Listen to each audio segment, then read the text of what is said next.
Okay, thank you everybody for joining us again this session. I'll quickly go through a recap of our last session where we talked about vector attribute joining. So we used some diploid join functions like the left join, the inner join. So we use that to combine a data frame with an SF object. The data set that was used was the coffee data, which is like, okay, let me load the package.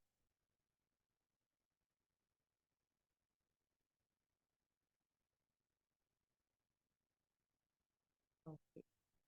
So we have the coffee data from the SP data package. So that was combined with the world data set, which is an SF object. So we use that to get the world coffee data set, which resulted in 13 columns instead of 14, because there is a common column, that's the name underscore long, that was used for the joining. So that will not be repeated. It's just going to be one from the main data set. That's the world data set that is going to be retained. So that is that. So then we looked at the names and the plots that we created. Another way that, okay, in majority of cases, the common columns might not be the same. So if they have different names but similar data sets, that doesn't mean that we can't join it. So we can do that in two different ways. We rename the key variable in one of the objects so they match, or we use the by argument.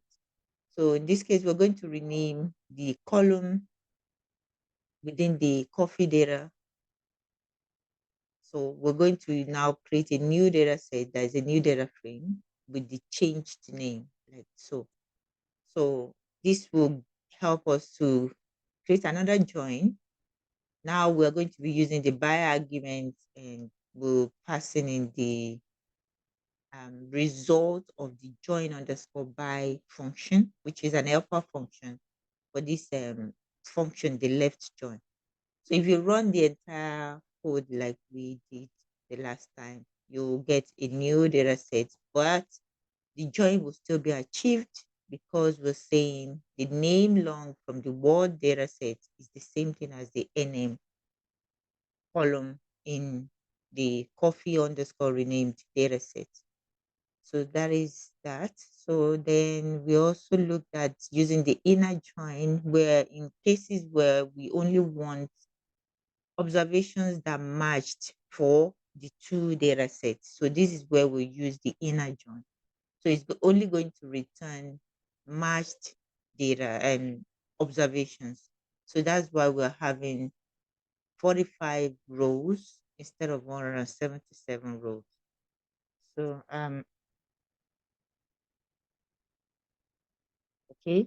So now if you want to see the difference, how this difference came to be, then you can use the set diff function to get where the missing observations are from. So in this case, we have the row having the name underscore long value as Congo, comma, this, Democratic Republic of Congo. So then others. So these are the two that were missing. For the coffee underscore data frame, we have 47 rows. Now we have 45. So that was where that was missing out. So the other thing we would want to do is that if we believe that the data, the value is the same, but the names were written differently, what we have in world data sets is Democratic Republic of Congo, while in coffee underscore data, we have Congo, comma, dem dot rep dot off. So we can change that. So, and that's what we did here. We extract the actual name that should be there. So this is Democratic Republic of Congo that is in the world data set. We extract that, save this as a new variable. Okay. So then we now assign it to the observation where we have Congo, something like this, so that they match. So when we assign that, we say that we have, instead of Congo, comma, them format dot. So we have the same value here. So with this, we can combine, do an inner join, and we'll be able to get 46 rows instead of 45 now. So the only one missing out is the order value.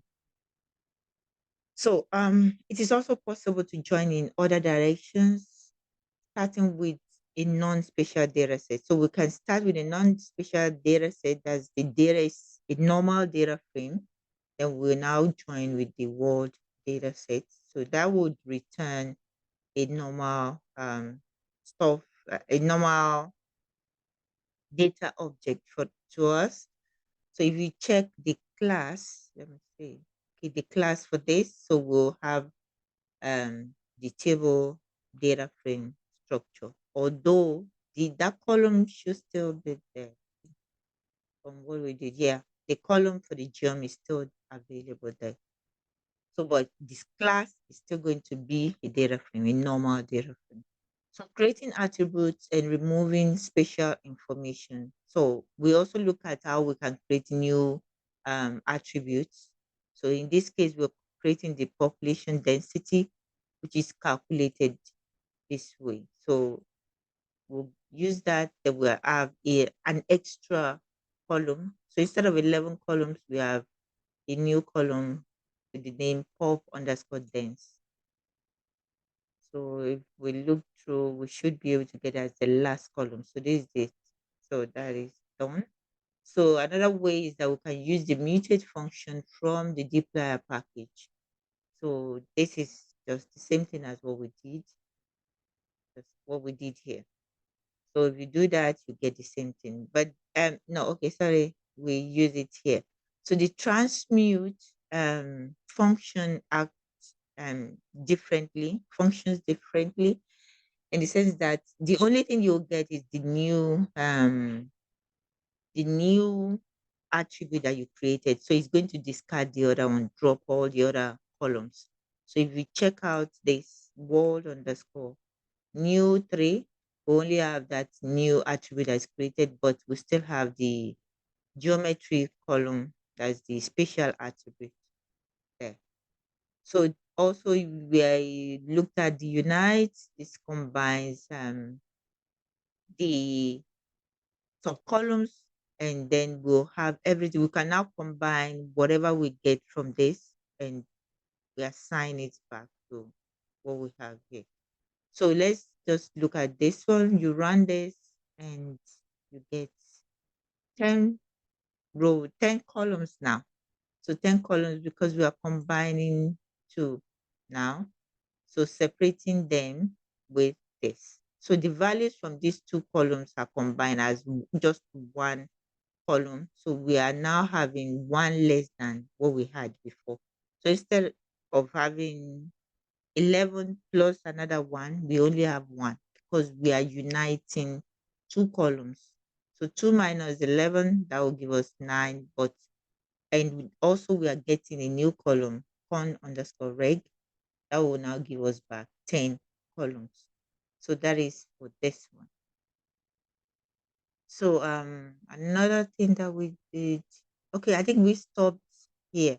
So we stopped there from the last session. So I would slow down now. So to let us get through with the creating new attributes. So okay, so the next function is the tidy are separate. So we can get back what we united, just okay, we united using the unite function. So we can do that by separating the two values that we combine using the unite function. So we can use the separate function from the tidyr package as well. So we are separating the two columns into new columns using this function.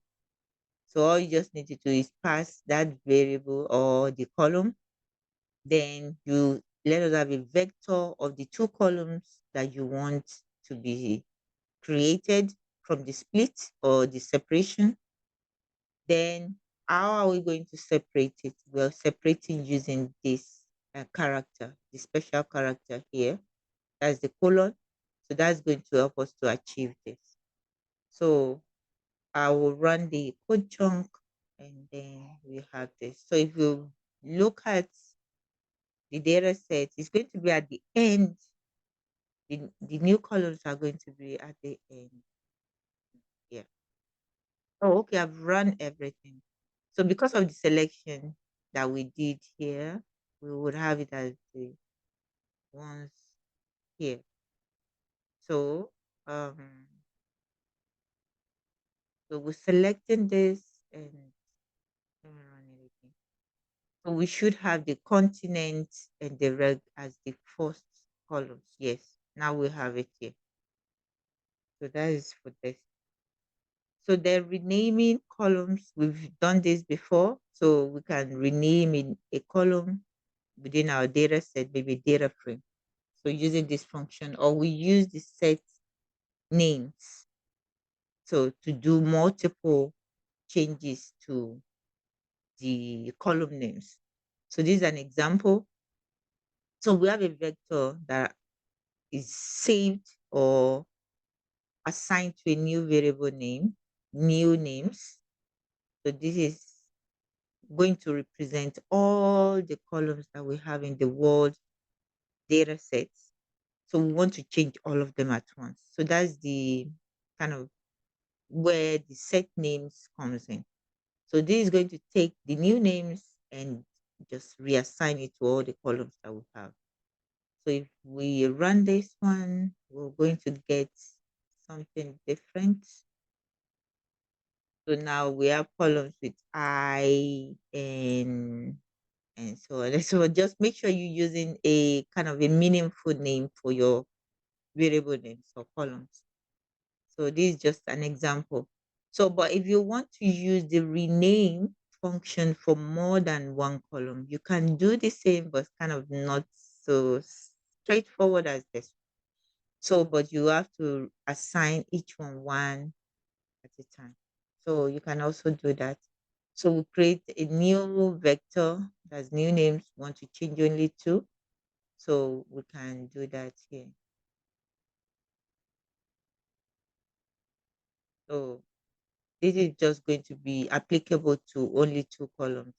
So the other ones will still have their name. Okay. So, so that's for rename and set names. So, so far we've done a lot. So the next thing we want to do now is we want to look at converting an SF object to a normal data frame.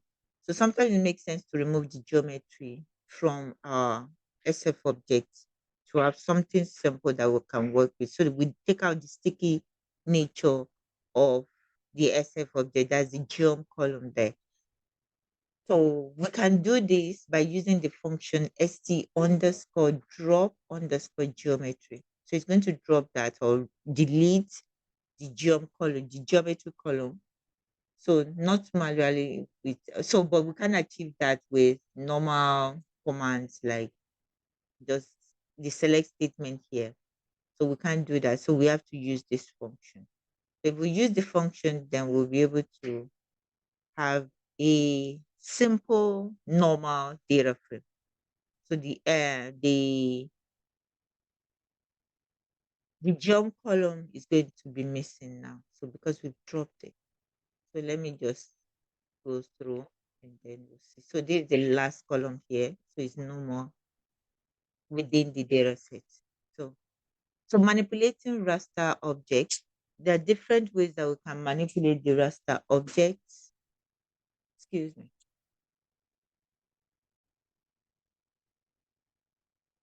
Okay, so manipulating raster objects. So note that raster data represent continuous surfaces. So that's something we have to, so we have multiple layers within a raster object. So we can create a kind of a raster object, which we refer to as spat raster using the Terra package.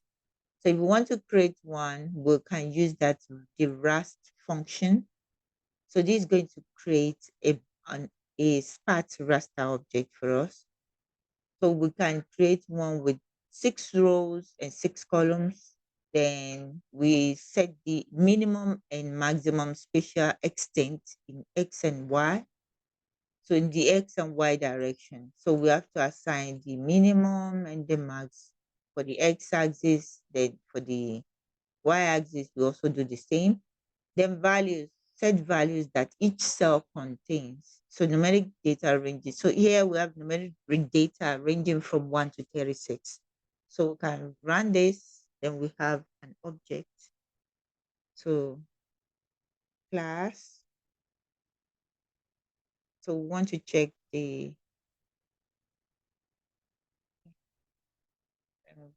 this. So you can see that is the type of object that has been created, sparse raster. So from the Terra package. So it's a raster object. So it's just from the Terra package. So raster objects can also contain categorical values of class logical or factor variables in R. So it's not just numeric values that you can have, that you can also have logical and factor variable. So in this instance, we're going to create another object. We have this grain order that we're assigning this vector to this variable. Then we also have the character sample. So it's another vector that we're going to have. Then the last one is going to be the factor variable. Okay, so this is created using what we have here, the character, then the levels for all these 36 sample or values is going to be derived from the grain order. So then we'll use the same Rust function from the Terra package. Don't forget it's from the Terra package. Let me just copy and paste that so we know where the function is coming from. So that's that. So now we want to look at 6 rows, 6 columns. Then we give the minimum, maximum values for the x-axis and the y-axis. Then the values now are going to be factor values. So which has been created here using the grain order and the character here. So which matches each other.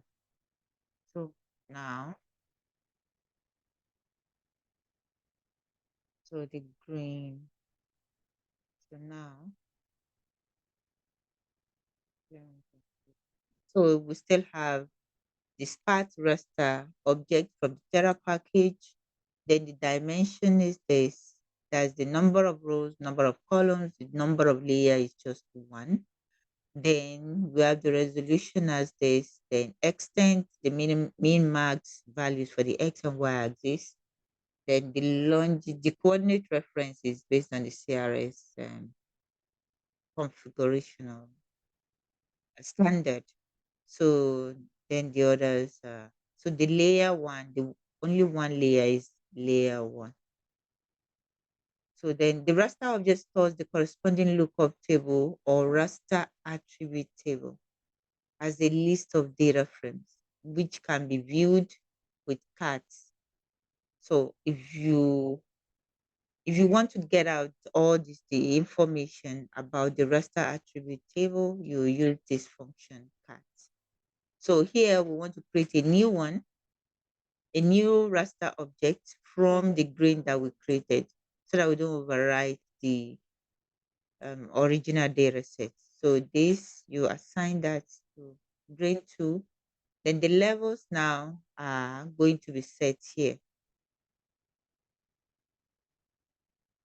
So for the levels for this grain 2. So we are over kind of changing what we have there before. So the levels are going to be different. The levels for this,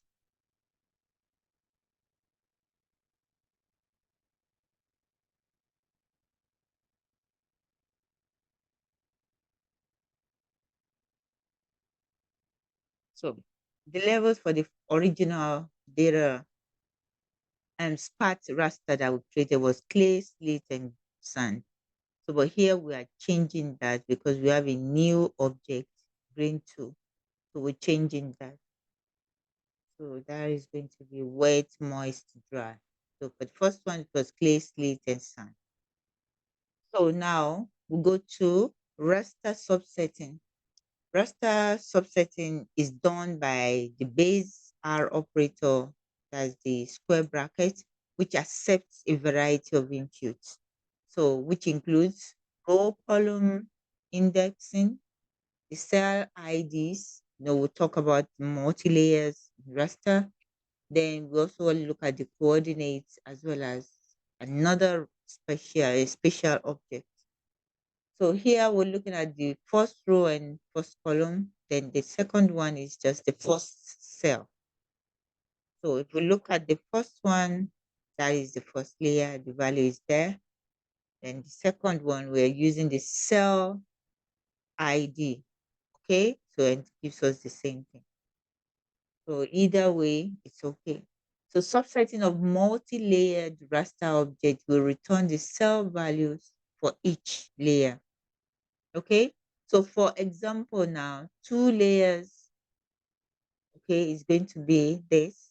We are combining 2 raster objects. That's the sparse raster from the Terra package. Then we would now have kind of a multi-layered raster object. So then we can look at this. Subsetting it will give us values for each layer. So we can push this function or this code into our R code chunk. So this is what we do here.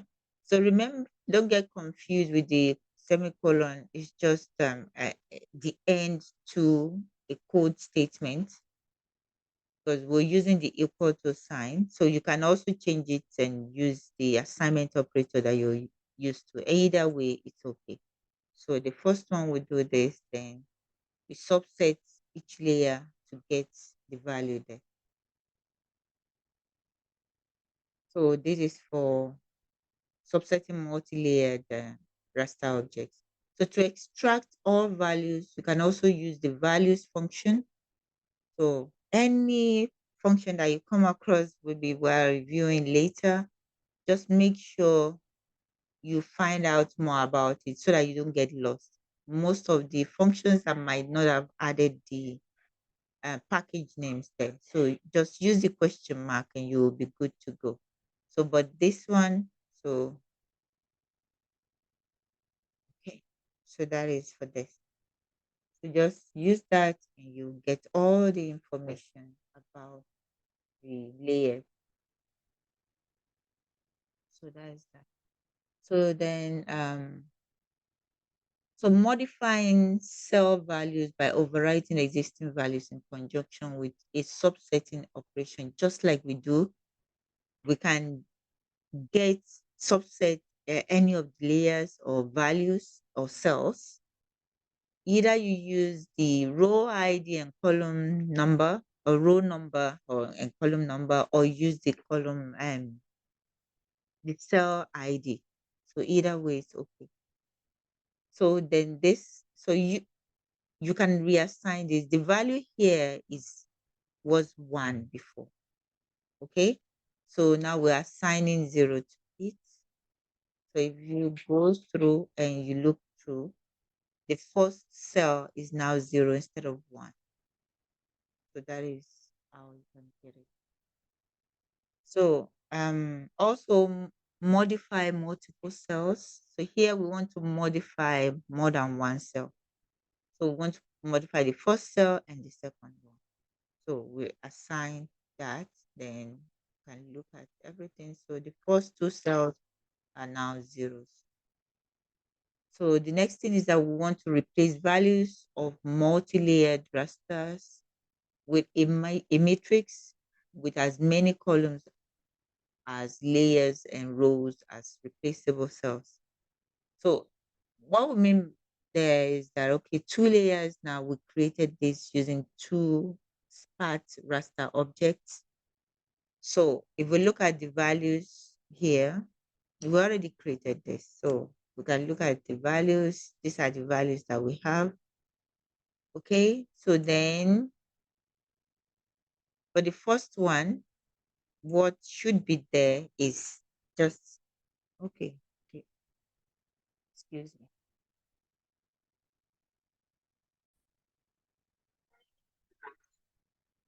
Okay, so now okay, this is where we stopped. Okay, replace values of multi-layers now. So we create the multi-layered raster object as we did earlier. Then we reassign these two values. We are going to reassign these two values to the first layer now. So we have zeros here. So let's run this.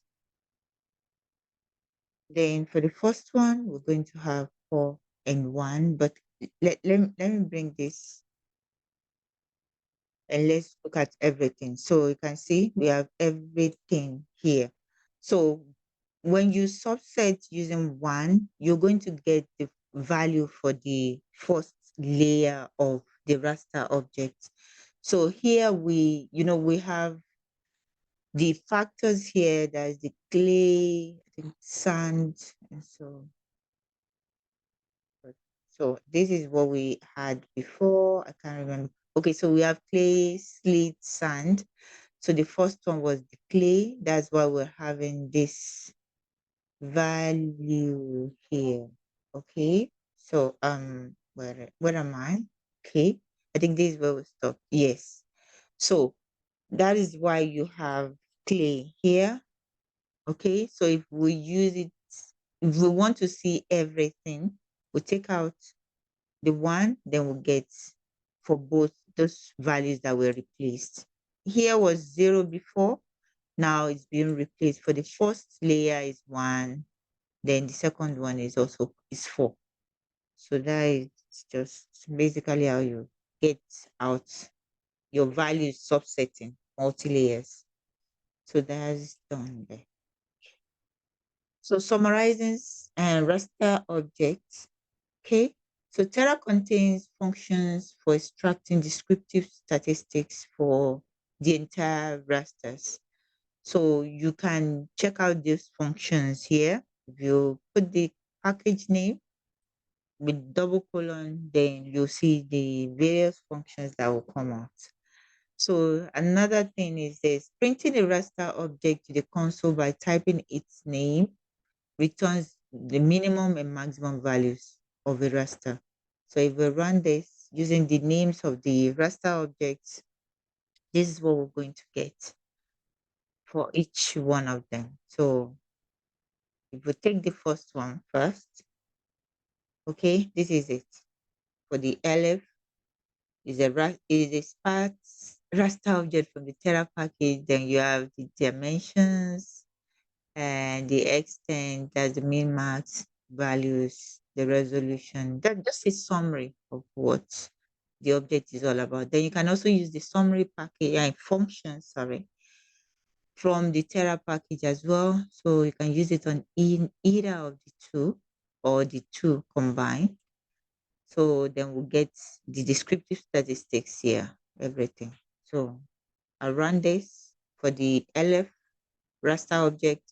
They'll get the mean, max, first quarter, median, third quarter, and all. So then the same thing for the two, you get the same.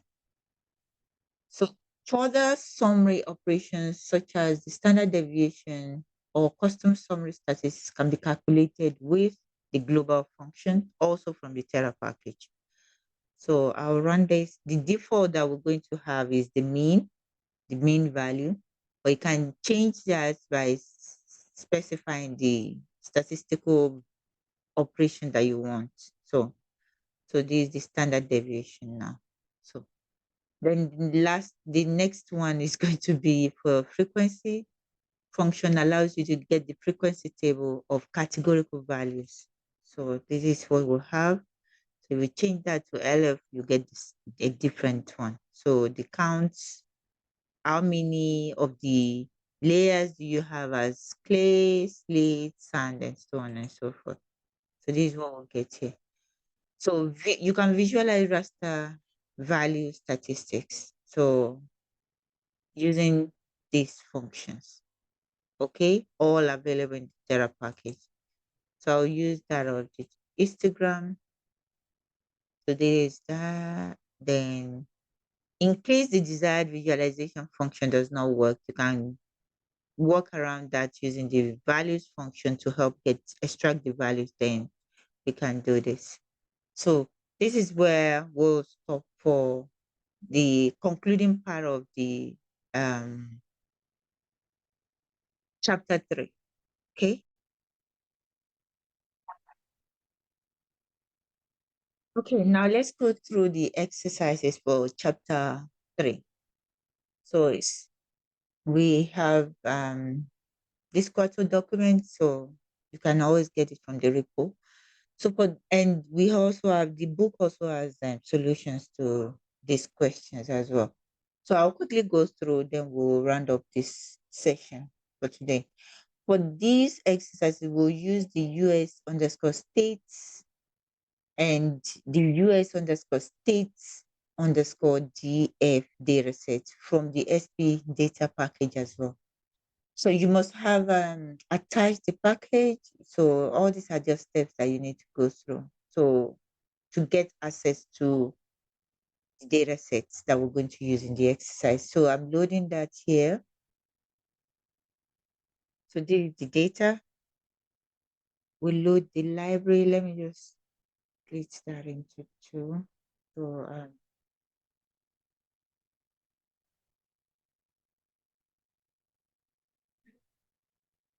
okay.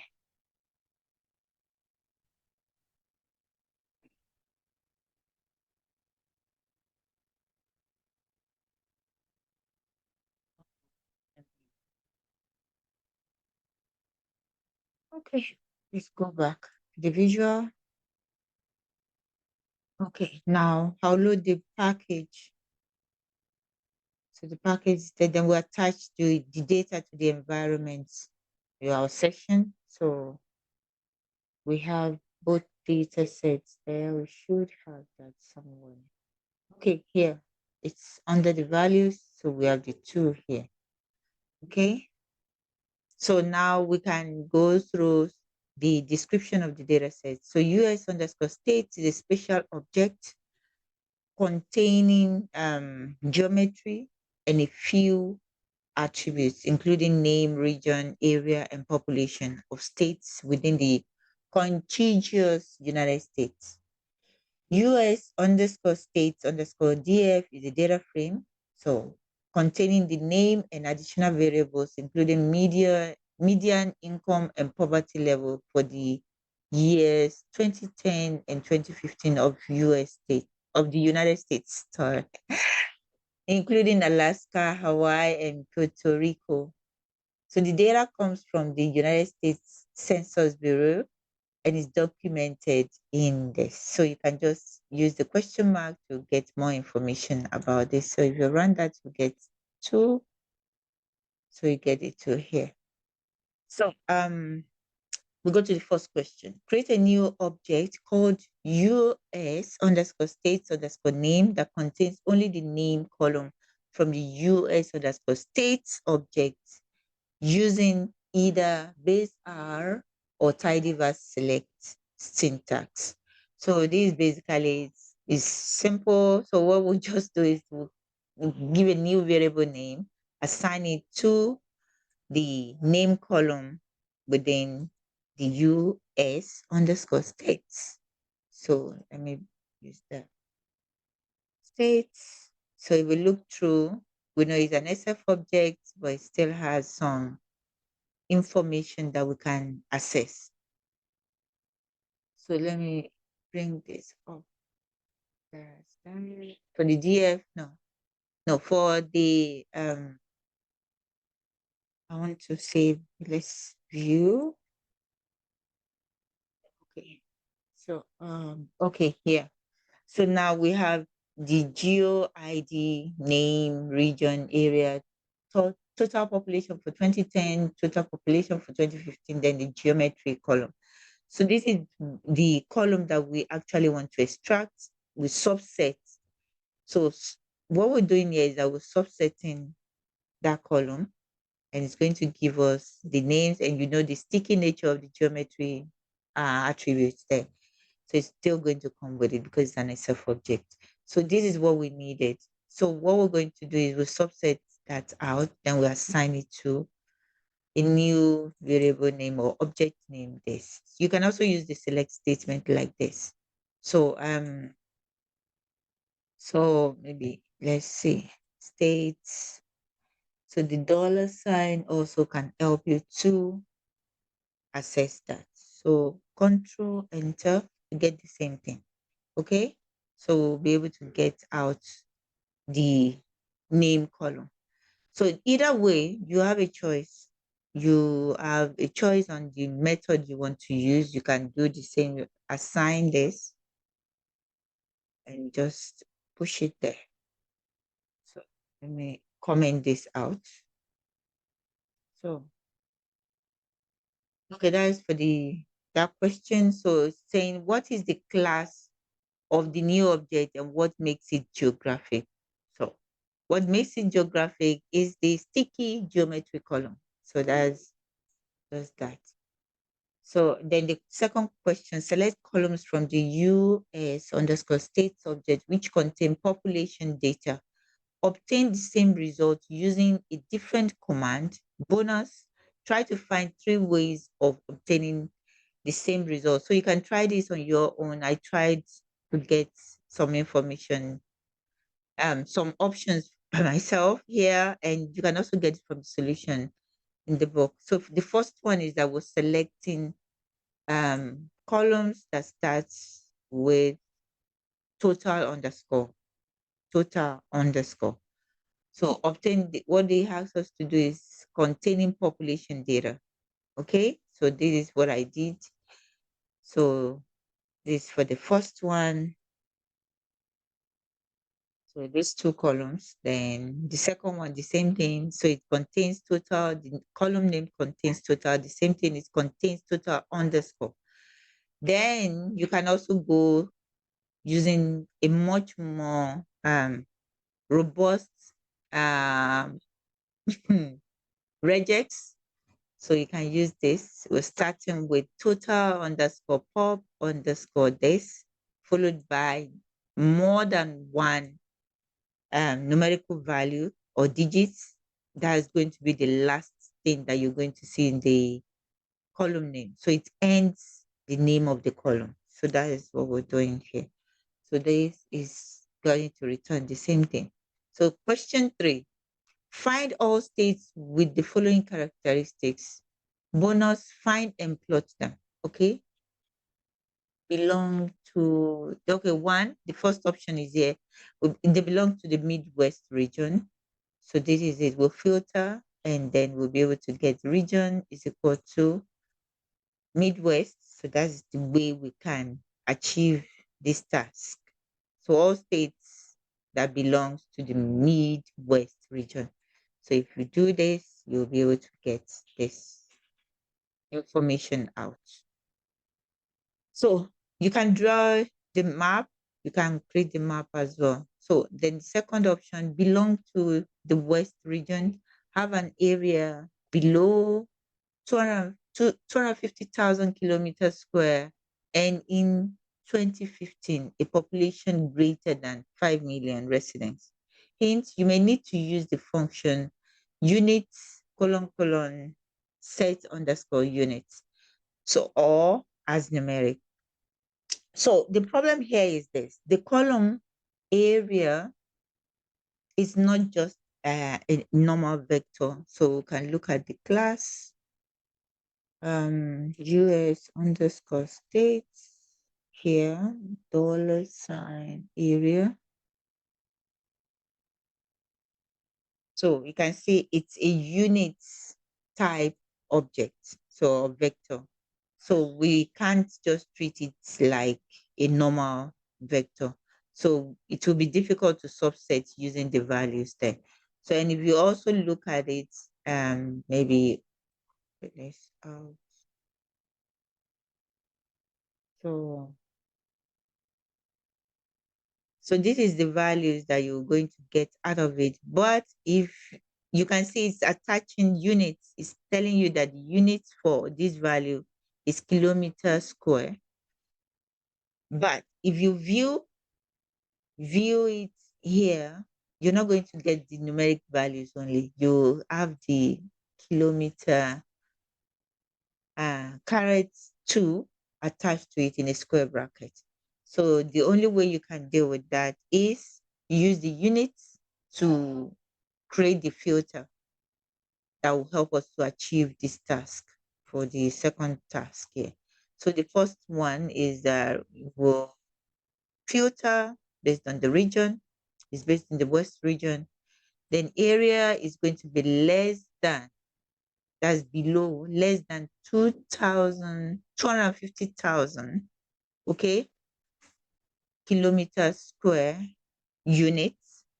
So that's what we're going to. So this is the way you use the set underscore unit function. So for you to be able to filter the value, it's 250,000 kilometers square value. So then the total population for the column total underscore pop underscore 15 is going to be this greater than 5 million. So I hope I got that right. So this is, or you use this, convert the area to numeric first, then you now filter that, okay, it's less than 250,000. Then the last one, it's just the same thing. So that's how you can filter out. So the third option is belong to the South region, had an area larger than this and a total population in 2015 larger than this one. So this is basically the same thing as what we had earlier. So you can practice more on your own. So question 4, what was the total population in 2015 in the US data set? What was the minimum and maximum total population in 2015? So basically, we're looking at the summary calculation or aggregate value. So what we'll do is that we'll take the data sets, use the summarize function, then we'll be able to create the total population for 2015, the minimum and the maximum values. So we'll run this, then we'll get those values out. So this is what we have. So remember the sticky geometry will always come with it.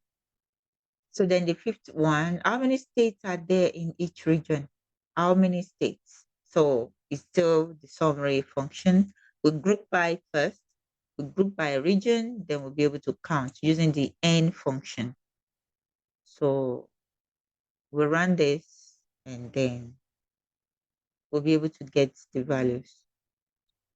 So question 6, what was the minimum and maximum total population in 2015 in each region? You have to group in each region. That means we group first by region, then we do the same thing, summary calculations. 7, add variables from US underscore states underscore DF to US underscore states and create a new object called US underscore states underscore stats. What function did you use and why?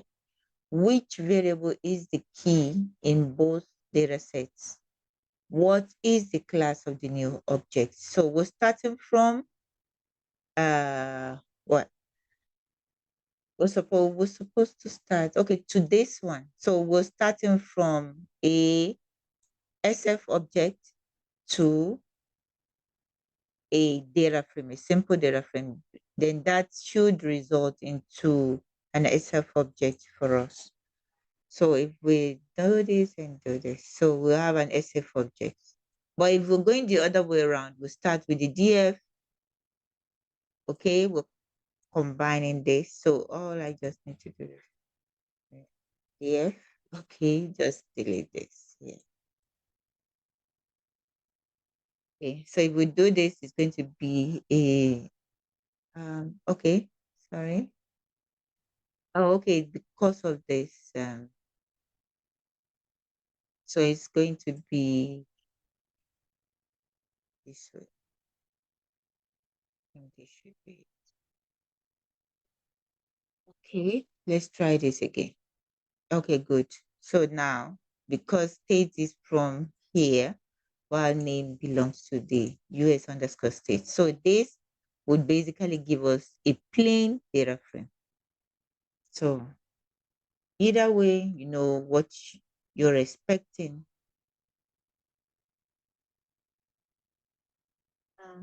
Okay, I just hope I didn't go too far. Did you? Okay.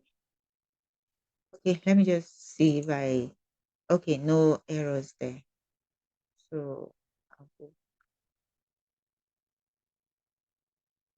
Okay, so this is where we are, and we're able to get 7. Yeah, we're able to get the SF object. So this is it. So now, question 8. US underscore states underscore DF has 2 more rows than US underscore states. How can you find them? Hint, try this. So try to use the dplyr on function anti-join. So, okay. So when we try using that, we're going to make sure you use the by argument and know where you're coming from. So it's this and this. So we're going to get a plain table. So this is going to be 2 extra um, values or observations that are in the US underscore states underscore DF that we are able to take out and bring out now. So question 9, what was the population density in 2015 in each state? That is another way of looking at things. In each state for 2015, what was the population density in 2010 in each state? So the calculation is just this. So the density is total population all over area. So this is what you can use and we'll be able to get that value out. Okay, so they are there. The pop density, then the pop density for 2010. So next question now, 10. How much has population density changed between 2010 and 2015 in each state? Calculate the change in percentages and map them. Okay, so this is the way you can calculate it. So we just look for the difference, then we look at the percentage difference. So this is it. So we'll be able to get it out. So run that, then we have the map.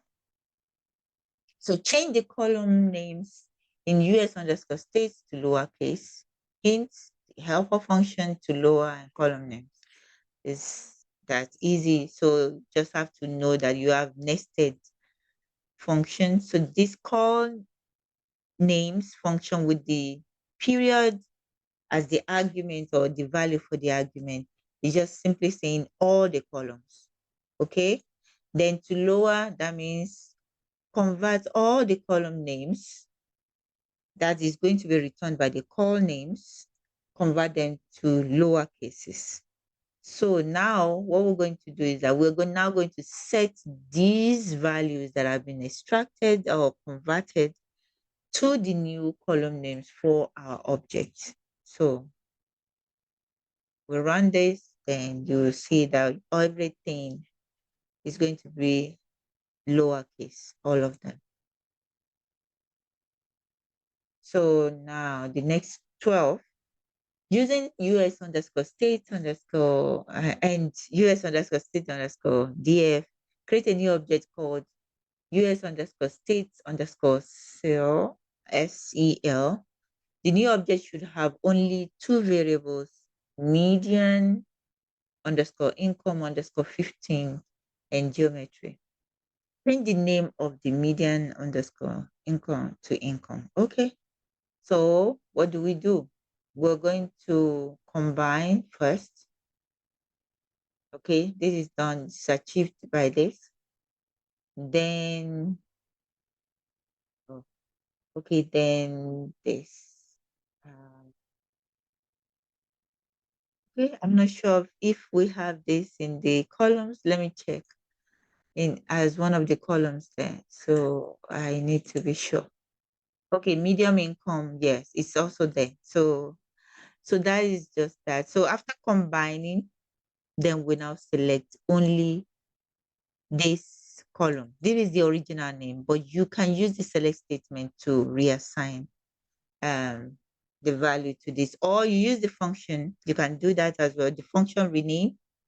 After selecting that column, you can rename it, something like this. So let me copy this. So save it. Maybe this one. Okay. So after combining that, then we can do kind of the rename that we did earlier, or we set the names. So we can set. So all we have to do is just select, let's select the column that will after, that will be the median. So let me just copy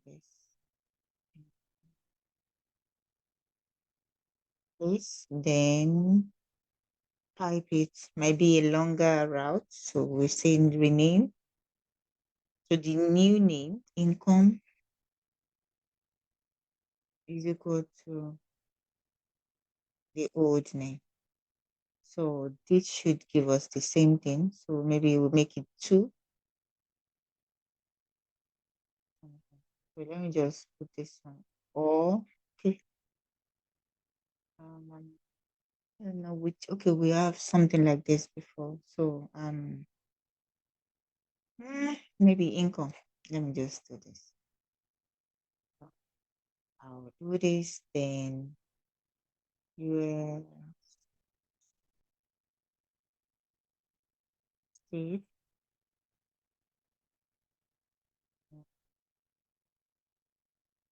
States. Mm,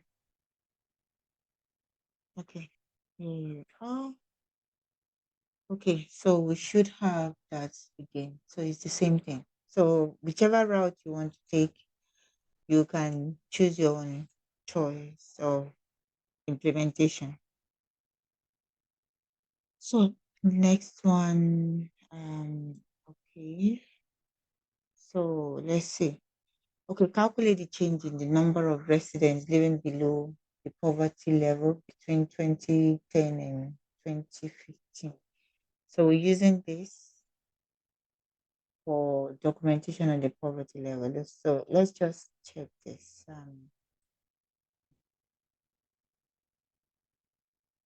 Okay. Okay. Poverty level, poverty, anything.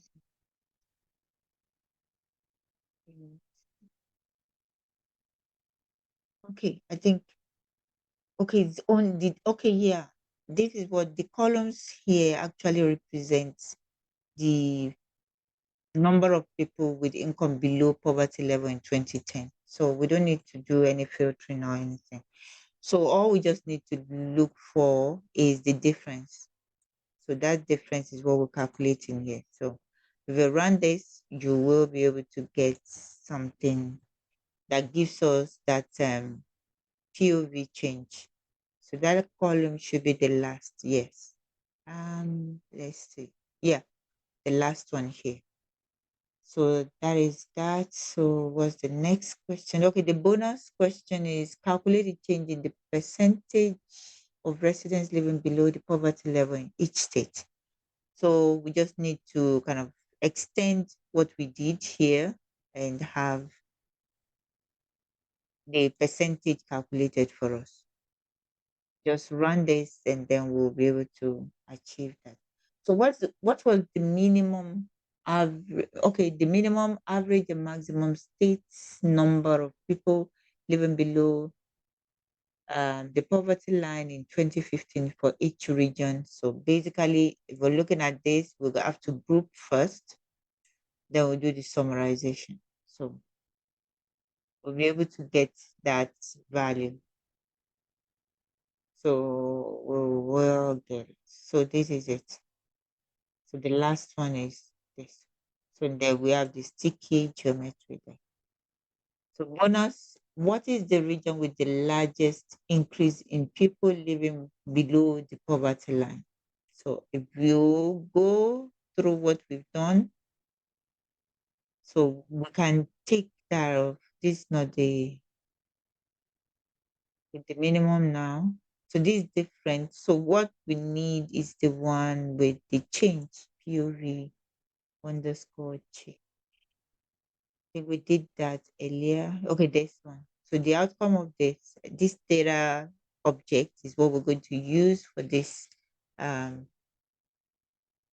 solution here. So we'll just group by region, then we'll summarize as usual, then we'll have to filter for the maximum value. So if we want to pull it out, we can pull out that value. So, but if you just stop at this, we're going to get it as a data frame or an SF object because the sticky geometry is still going to be there, but we need that value only. So we use the pool to pull out the value for this column region. So then we can convert it to characters within fit. So that will give us south. So now 15, create a raster from scratch with 9 rows and columns and a resolution of 0.5. The C decimal degree, okay? So fill it with random numbers, just like the examples we've gone through in the chapter. So we assign 9 to number of rows, then the number of columns, then the resolution as given is 0.5. The X mean, X max, and all these are these values within here. Then we have values that we want to assign. So randomly, we're looking at 81 because the number of rows and columns are this. So we do the math. We have to generate 81 values, random numbers. So using cell IDs, we can look at some of the values that we've generated. If you don't want to do that, you just have to use values like this. Okay, sorry, we've not run we've not run that, so we don't have any objects R. So, but if you want to look at all the values, you just use values function from the Terra package, and you'll be able to get that. But here, what we're looking at is some selected values. So we have the first row, then the ninth one, 81 minus this calculation, then the last value. So that's an example there. Okay, so extract the values of the 4 corner cells. So the 4 corner cells, we're going to use this value. What we need is the first one, that's the first corner from the left. Okay, the next one is going to be equivalent to the number of rows. So that would be the one at the bottom. Then the next one will be value 1. Then the number of columns is going to correspond to the number of columns. So if we run this, we'll get the values. So this corner one, the second one to the left, then this. That's the last one, the 4 corners now. So what's the most common class of our example raster? The most common class, that means we have to look at something like, okay, what this object is part of what we have in the system, loading the data. So if you run this, we'll have this information. So frequency is what will help us to get the most common ones, the frequency for each of the classes that we have in this object. Okay. So now which one would be the kind of the most common? So first of all, let's run this. So which one will be the most common is going to be sand. So the count now, I have to look at this. Let's look at the outcome. So we're looking at arranging kind of the opposite side, the opposite now. So we're coming from the base upwards. Before we add this, so now we want to like twist upside down. So 17 will be at the top, it followed by 11, then 8. So that is the solution that we have to get this out. Sorry, we run this, run, then, okay. So yeah, okay. It was referring to what we had there before. So we did an example within the chapter itself. I think that was why we're getting something different. So I think this is the way we can use to get that the most common, so that it's be at the top. It's going to be at the top. So we're plotting the 17th question now. We plot the histogram and the box plot of the dem.tf. That's another object. It's a file from the SP data large package. So this, if you have this package installed, then you'll be able to access this file on your system. So without taking much of our time, you can install the package. If you don't have it, install it here. It's not available on CRAN, so you can install it this way. Then we'll use the Rust function to create a raster object. So it's from the Terra package, then we can now create the histogram and the box plot for the objects. So this is the histogram, and we also have one here. So this is from the function is from the Terra package, then as well as this one, the last one is from the ggplot function. So I think that's the last question we have here. So thank you so much. So till the next session, we look forward to meeting you all again. Thank you. Bye.